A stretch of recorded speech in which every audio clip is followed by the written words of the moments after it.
Saya boleh baca satu puisi? Boleh? Bagaimana ekstrimnya penolakan itu?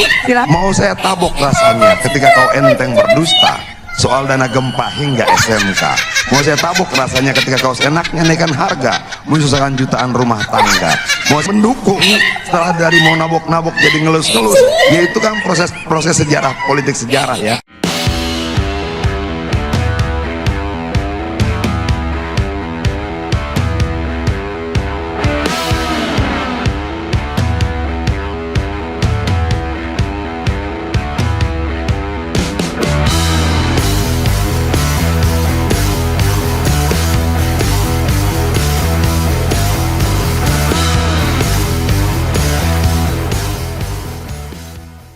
Nah, menurut saya balasan dari Bung Adhian Apitupulu ini sangat keren sekali. Setidaknya Adhian Apitupulu mengingatkan terkait puisi Fadlizon yang pada saat lalu rame diperbincangkan, yaitu tentang apa? Puisi tabok. Nah, pada saat lalu memang menjadi fenomenal sekali puisi ingin ku tabok rasanya. Ingin ku tabok rasanya. Wah, itu ketika Fadlizon masih berada di oposisi, padahal Gerindra sudah berada di pemerintahan, berada di koalisi Pak Jokowi, tetapi Fadlizon pada saat lalu sangat bow sekali ya, setidaknya mengkritisi kebijakan dari Pak Jokowi. Tetapi saat ini, wah, kalau kita lihat mulai Pilpres pada saat lalu, peran Pak Jokowi lah yang sangat menentukan. Setidaknya Pak Prabowo akhirnya bisa menduduki posisi sekarang ini. Nah, berikut ini adalah balasan yang menurut saya sangat keren sekali dari Adhian Apitupulu. Apalagi kalau kita lihat pada saat lalu ya, ketika ada Ben Sukatani bahkan meminta maaf, reaksi Fadlizon menurut saya sangat mengejutkan sekali. Kebebasan ekspresi itu ada batasannya. Ya, kalau ada batasannya berarti tidak bebas berekspresi dong.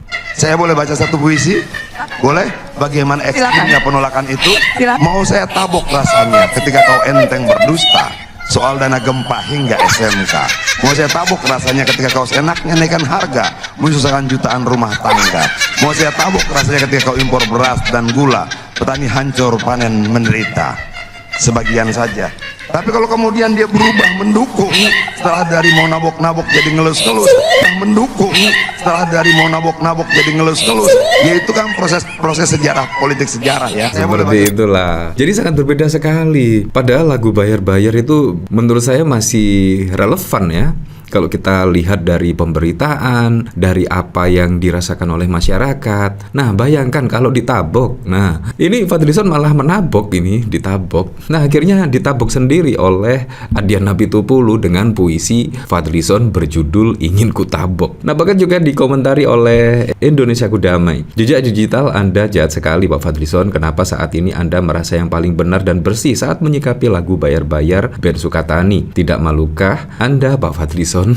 Sangat berbeda sekali memang. Ya, memang perpolitikan seperti itu ya. Perpolitikan itu tidak bisa ditebak, tidak bisa dipermanenkan. Intinya politik itu sangat dinamis sekali. Semuanya bisa berubah-ubah sesuai dengan keinginan masing-masing partai politik tertentu atau fenomena perpolitikan tertentu. Jadi tidak ada yang sifatnya permanen ya dalam perpolitikan di Indonesia. Nah, bahkan kalau kita lihat dari sini dikomentari oleh Bobby dulu dibela kayak mananya ya. Sampai ada lagu spanduk ganti presiden dibilang PKI sama yang sekarang dukung Prabowo. Sekarang kok kayak gini balas saja. Ya, Sontoloyo. Ya, belum lagu Sontoloyo. Jadi pada saat lalu Fadlizon itu membuat kejutan lagu Sontoloyo lah, ingin ku tabok rasanya. Ya, tapi itu kritikan menurut saya nggak masalah lah, nggak masalah sekali. Itu sebagai bentuk sayang lah, sayang terhadap institusi tersebut. Nah, kalau tidak ada bayar-bayar bisa dibayangkan ya, masyarakat pasti akan bahagia rasanya ya. Nah, kalau kita lihat pemberitaan dari sini ya, memang lagu Ben Sukatani Fadlizon kebebasan berekspresi ada batasannya. Ini sangat mengejutkan sekali loh. Ketika Fadlizon saat ini menjadi Kementerian Kebudayaan, ketika ada lagu yang mengkritik setidaknya dengan judul bayar, kebebasan berekspresi itu ada batasannya. Berarti kalau menurut saya sudah fix ya, tidak ada batasannya. Tapi untung saja Pak Kapolri Jenderal Listio Sigit Prabowo langsung menyatakan sikap lah. Setidaknya lagu bayar itu untuk tidak dicabut dan ya bisa diedarkan secara luas. Menurut saya itu sangat bagus sekali untuk merefleksi, ya setidaknya bisa mengingatkan lah. Intinya kritikan itu mengingatkan supaya bisa berada di jalur trek yang benar. Menurut saya itu, jadi nggak masalah kritikan apapun ya. Tetapi kalau Kutabok, Sontoloyo, menurut saya itu yang bermasalah kalau menurut saya. Nah, saat ini juga Pak Prabowo sedang meluncurkan setidaknya Danantara. Wah, Danantara ini juga sangat mengejutkan sekali ya. Tiba-tiba, wah muncul Danantara dan lain sebagainya. Ya, tapi apapun itulah saya berharap semoga saja Danantara itu bisa untuk mensejahterakan masyarakat, bisa untuk membangun sesuatu yang bisa dirasakan manfaatnya oleh masyarakat. Dan kalau kita lihat dari statement Pak Prabowo, Danantara itu bisa diaudit oleh siapapun kapanpun. Nah, pada saat lalu kan ada isu-isu ya, Danantara itu tidak bisa diaudit oleh BPK, tidak bisa diaudit oleh KPK dan lain sebagainya. Tapi Pak Prabowo pada saat ini menjelaskan Danantara bisa diaudit oleh siapapun kapanpun. Ya, apalagi KPK, Kejaksaan, dan BPK ya. Tapi kita lihat saja besok lah. Saya berharapnya sih semua bagus-bagus lah. Danantara bagus untuk kesejahteraan rakyat dan lain sebagainya. Ya, semoga saja bukan untuk Pilpres 2029 ya. Dalam disiplin ilmu politik, fenomena ini dilihat sebagai politik gendong ya B2. Dengan mengucap Bismillahirrahmanirrahim, pada siang hari ini, Senin tanggal 24 Februari tahun 2025, saya Presiden Republik Indonesia meluncurkan Badan Pengelola Investasi Daya Anagata Nusantara antara Indonesia. Konon katanya sih yang menjadi pengawas itu Pak Jokowi dan Pak SBY ya. Tetapi ya mungkin OSISI ORPI itu dianggap angin lalu lah, tidak ada bukti dan lain sebagainya. Tetapi ya sangat wow sekali lah. Dari sini dikomentari oleh Widarto, hanya satu kata buatmu Pak. Ya, Prabowo dan Danantara akan dioptimalkan pengelolaan kekayaan Indonesia. Pencitraan gaya 3 presiden Indonesia berlagak baik dalam peresmian Danantara memplagiat kepahlawanan 3 serangkai. Ya seperti itulah, PDIP dan ketumnya dikucilkan atau nggak mau dibesarkan bersama kekuasaan yang bukan kadernya.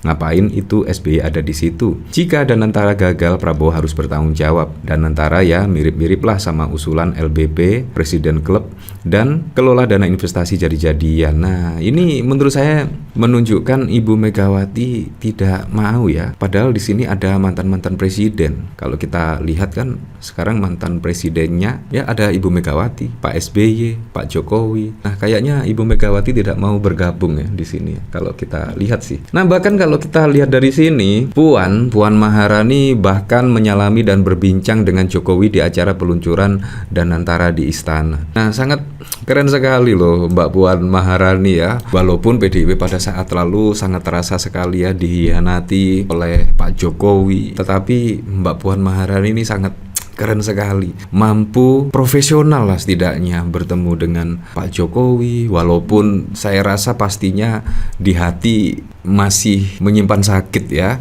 karena ada pengkhianatan dan lain sebagainya, tapi Mbak Puan Maharani sangat profesional sekali. Dan bahkan ketika bertemu dengan Pak Jokowi masih bersalaman, mengobrol-ngobrol dan lain sebagainya. Itu menurut saya menunjukkan profesionalitas lah menurut saya. Ya, semoga saja lah, saya berharap apapun program, apapun yang lainnya, semoga saja bermanfaat bagi masyarakat. Dan semoga saja kritikan-kritikan oleh masyarakat itu didengar oleh Pak Prabowo Subianto.